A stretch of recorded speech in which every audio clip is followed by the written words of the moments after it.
Over the past week or so, there's been several more details revealed about Star Wars Squadrons. I'm sure you guys are excited for this game. I can't wait. I follow Ian Fraser over on Twitter. He's the creative director at Motive Studios, who are working on building Star Wars Squadrons. They're the dev studio. And in the past couple of weeks, he's revealed more info about the game that hasn't been said anywhere else. I'd recommend, if you want to stay up to date with more Squadrons news and details, you should follow him on Twitter. And while you're at it, you can also follow me at Bombastic. So today I'm going to go over that new information in 10 new details about Star Wars Squadrons. Let's do this. Hey everyone, it's Andrew.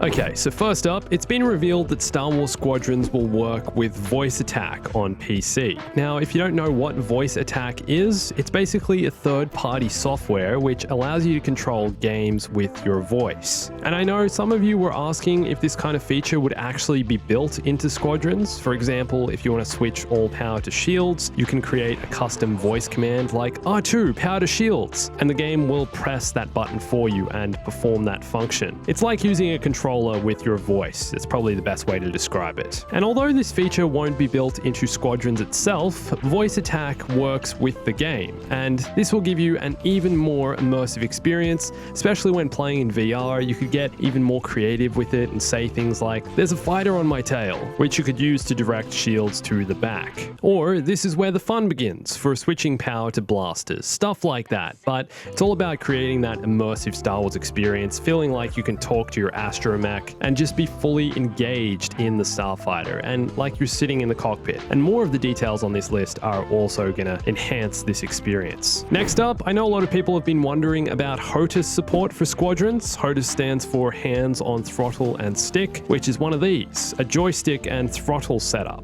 We know HOTAS is supported on PC in Squadrons, but there's still no word on whether PS4 and Xbox One HOTAS devices will be supported. Ian says that's currently under investigation, which means they're definitely looking into it and trying to make it work, but it's not there yet, and they can't confirm it will be supported when the game launches. The version of Squadrons I played on PC wasn't optimized for either VR or HOTAS, so I haven't had any experience of how these work, but fingers crossed, PS4 and Xbox players will also be able to experience the full flight sim version of Squadrons. And Squadrons won't only support HOTAS, but also HOSAS, and rudder pedals will work on PC. HOSAS stands for Hands on Stick and Stick. Is it HOSAS? HOSAS? Basically a dual joystick setup, which you can also combine with rudder pedals. Squadrons basically allows you to have the full flight simulator experience of flying an X-Wing, a TIE fighter, or any of the other ships in the game. HOTAS or HOSAS with rudder pedals, VR, and another newly confirmed detail. Squadrons will support both 5.1 and 5.7 surround sound, as most modern AAA games do. Battlefront 1 and 2 both had surround sound as well, but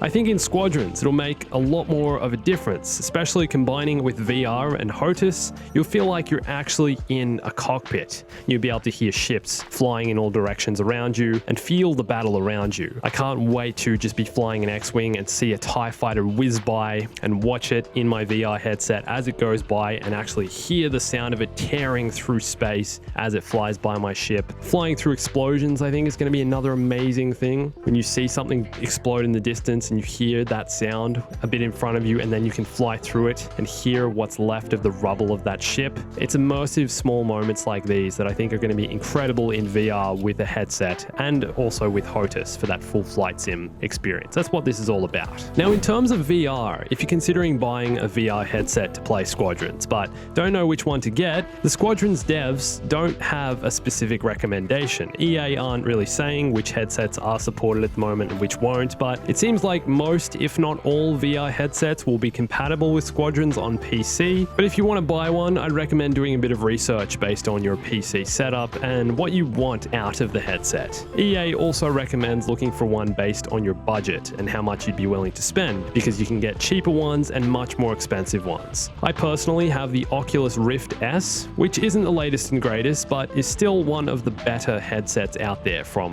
my experience. I know some of my other friends and other YouTubers also have the Oculus Quest, Quest, which I think is a little bit more expensive, and the HTC Vive is also popular. That's another one I see people talking about. But do your own research, because each of these headsets works a bit differently, require a different setup and different specs, and figure out which one's right for you in your price range. Now on to some details about crossplay. Squadrons is the first Star Wars game to feature crossplay on PC, PS4 and Xbox One, meaning you can play with your friends even if you have different consoles, which is great. But cross progression isn't something that's supported. Cross progression is, for example, if you own both a PS4 and a PC, you can't play on PS4 and then go on your PC with the same account and have your progression carry over from what you did on the PS4. Progression only tracks on each device you play on. This would be cool to have progression carry over so you can play on different consoles and different devices at different times. Not too many games support this type of thing, so it would be surprising to see it in Squadrons, but it's not a thing, so there you go. Now, something I've been wondering ever since Squadrons was announced was whether it'd be playable on the next gen, on PS5 and Xbox Series X. As much as I'd love to see Squadrons re-released on the next gen once they come out, that's not in the current plan from EA. However, Squadrons will be playable on the PS5 and Xbox Series X through backwards compatibility. Both Sony and Microsoft have confirmed that the next gen consoles will allow you to play PS4 and Xbox One games, which is great. So although Squadrons won't have updated graphics or anything else when next gen releases, you'll still be able to play it on the new consoles. Okay, now onto some more gameplay details. Someone asked Ian on Twitter whether certain systems on your starfighter won't work if you take damage to those systems. For example, can enemies disable your weapon system or your engines specifically and keep them disabled until those specific systems are repaired? Now, although your entire ship can be momentarily disabled by ion weapons like the ion cannon and ion missiles, if you get hit by these, your ship gets disabled, specific systems won't be disabled. The only things you can lose are your shields, these can be completely worn down, and your hull integrity, which is basically your overall ship health. There won't be individual subsystem disabling on starfighters, but capital ships will have this. You can disable the turrets or shields or other parts of the capital ships in fleet battles. Now, I've also seen quite a few people asking whether you can see the front of your ships, the nose, the wings, and look behind you to see your astromech while you're in the cockpit in VR. I think a lot of people felt that in the gameplay we've seen, the viewpoint is limited in that you're locked to first person, and like I said before, I haven't tried the VR yet, and we haven't seen any VR gameplay footage, but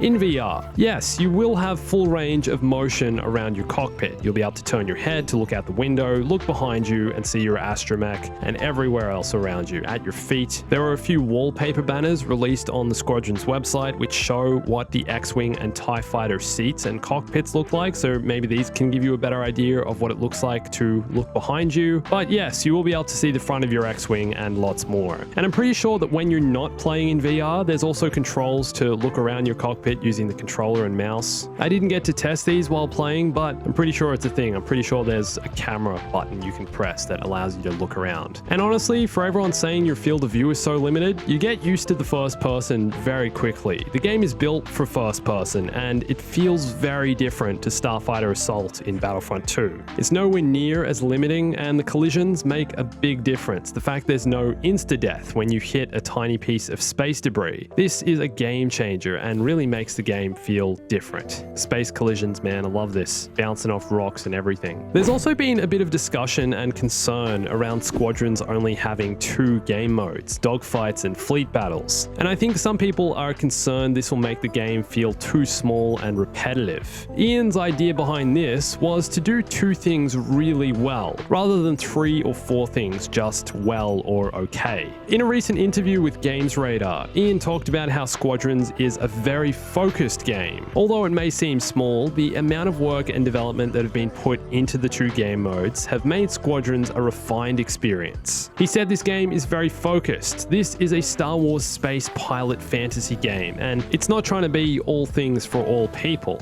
Now, because of that, we want to make sure that when you go in there, you're looking for this experience that you have a quick matchmaking time, you can get into the game easily. Basically, the devs don't want you waiting in a lobby for 25 minutes just to get in the game mode you want. You just get straight in because there's less to choose from and it's a much more focused experience. I think this is almost the opposite approach of what Battlefront 2 took. Instead of waiting in menus and having 10 10 different game modes. Let's just have 2 and make them really good. And I do think that's one thing Battlefront 2 got wrong. Battlefront 2 definitely tried to be the all-encompassing Star Wars game, the game for everyone. If you want big battles, it has that. Starfighters, it has modes for flying. If you want to only play as heroes, it's got the lightsaber experience in Heroes vs Villains. Squadrons is specifically a starfighter game that does starfighter combat and mechanics really well. That was the focus, and that's why there's only 2 modes. And based on the few hours I got to spend with the game, I felt like this really worked because there's going to be enough variety in both customization and the different maps that every match will feel new and fresh and like its own experience. And that's exactly what it is. It's a tailored starfighter experience that it's fully immersive in that you have a lot of control of your ship, especially when it comes to power management and shields and choosing different ships. I think there's enough variety here to keep you playing for a long time. And a little bonus for you guys today. A few days ago, Ian revealed the real motivation as to why they're building Squadrons. Man, I hope this thing sells well, so we'll have the clout to build what y'all really want. Gonk Droid Simulator. I'd pay good money for this. I'm sure lots of you would too. So if you have any more questions about Star Wars Squadrons, you can leave them down below, and maybe I'll try to do another one of these. And last week, I answered 50 of your questions about this game, so you can watch that video here. And follow me on Instagram, Twitter, and join my Discord for more on Squadrons and to stay up to date with Star Wars gaming. And thanks for watching this. My name's Andrew. I'll catch you soon. Stay bombastic.